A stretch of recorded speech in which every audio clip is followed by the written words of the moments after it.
obviously there's a different look to this city. You know, it's very green, trees everywhere, and Utah is definitely not like that. You know, there's definitely some aggressive drivers here, that's for sure. Getting used to that, you know, getting cut off about everywhere you go. Yeah, Zach Wilson, wait till you're out there with Chris Sims. Chris Sims, where's the middle finger from Chris Sims? Yeah, Chris will let you have it. That is definitely not Chris's Tesla, and I have a feeling Zach Wilson can afford a vehicle slightly nicer than that modified Volkswagen Beetle. All right. Car. Now, we have had plenty of quarterbacks who have decided that they want to follow in the footsteps of Tom Brady, make a power play, get out of town, control your fate, be involved in crafting the offense and developing the roster. So we know the guys who currently want out. We're going to go next level here, and this is all speculation. This is all guesswork. This isn't reporting. Don't freak out, fans of the teams who have these quarterbacks who may eventually want to play for a different team. Peter, I'll give you the first pick. The quarterbacks who may be in the next wave of guys who make power plays. You know, look, we're not going to put Deshaun Watson in here because obviously he's, whenever his legal situation's clarified, he's almost certainly going to be gone. I'll just take a stab and look in Las Vegas. And I'll say Derek Carr.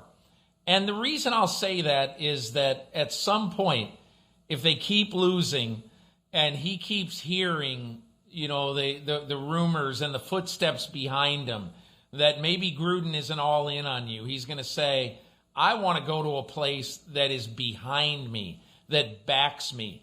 Let me go to Carolina where they're going to love me. And so I'm going to start, and I'll pick Derek Carr to start my little festivities here, Mike.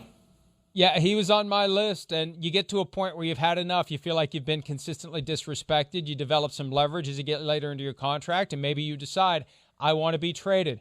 There's nothing preventing a guy from asking to be traded and or making it public, and more guys are going to do it. I'm going to start, and I know that there are fans of a certain team whose helmet looks like somebody got drunk and tried to carve up a pumpkin, but it's not happening anytime soon. But Joe Burrow is a guy that if he doesn't have the team around him that he thinks he should, if he doesn't have the protection that he thinks he should, and we know how the Bengals do their contracts, he's a guy that I'm keeping an eye on as the future unfolds. I hope he stays in Cincinnati. I hope he's great in Cincinnati. I'm just keep an eye in the coming years on Joe Burrow. I actually like that one. I think that's smart. I don't think it's going to happen anytime soon, and who knows? It probably never happens. But I think that's an interesting one. I would say, I don't know if this qualifies in this category, Mike, but I'm going to say Jimmy Garoppolo. That Jimmy Garoppolo plays. I'll give you this scenario. Jimmy Garoppolo plays well this year. The Niners go deep into the playoffs, and Garoppolo basically says, hey, listen, you know, you didn't believe in me a year ago. I want to go now. And I think the 49ers would accommodate him. Now, under that scenario, what would be really weird, I think, and you think so too, is if Jimmy Garoppolo goes 19 for 19 starting every game this year, or however many games they play. I think that's probably unlikely, but we'll see. I could see at the end of this year Garoppolo going to John Lynch and Kyle Shanahan in an amiable way and basically saying, look, it's best for everybody. Let me go quarterback the Carolina Panthers.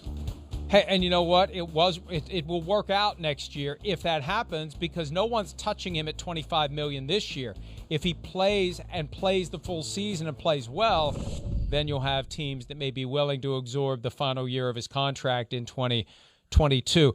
I'm staying in the division, and I'm sliding down to Arizona, and I'm going to say Kyler Murray. Peter, I remember when you made the observation when Murray was drafted, this guy's lost 3 games in his entire high school and college football career combined. How's he going to deal with losing at the next level? He's always got the opportunity to go play baseball. He was a top 10 pick of the Oakland A's, or Las Vegas A's as the case may be, potentially, or Portland or some other city. But Murray, he's already said, hey, why shouldn't I be involved in deciding who we draft? I mean, he's willing to, I think, follow the lead that's been set by others. If that team ends up bottom of the division this year, wrong side of 500, 8-9, 7-10, 6-11, whatever the case may be, I think he's a guy to keep an eye on. He's getting closer and closer to the end of his rookie contract. I would watch him. I'm gonna veer away and tell you a weird name right here. Okay, but I'm gonna say Sam Darnold. And obviously it's not what you think. But the way I view Sam Darnold's situation in Carolina is that he's got a lot of power in his hands. If he plays really well this year, but David Tepper still has his eyes on Deshaun Watson, Russell Wilson, some guy in the draft, Sam Darnold could say, hey, listen, you guys don't believe in me. I want out. But that's only if Sam Darnold plays well this year and he ends up having a little bit of the power after the season.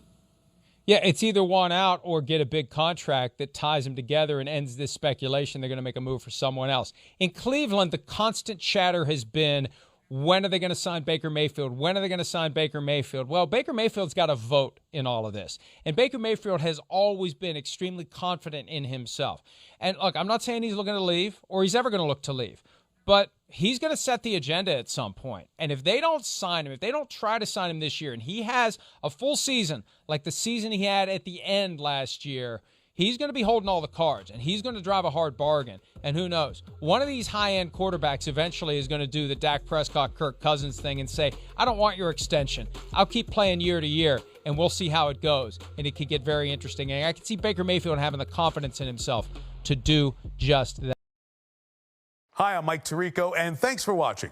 Make sure to hit subscribe for the latest news and highlights from NBC Sports.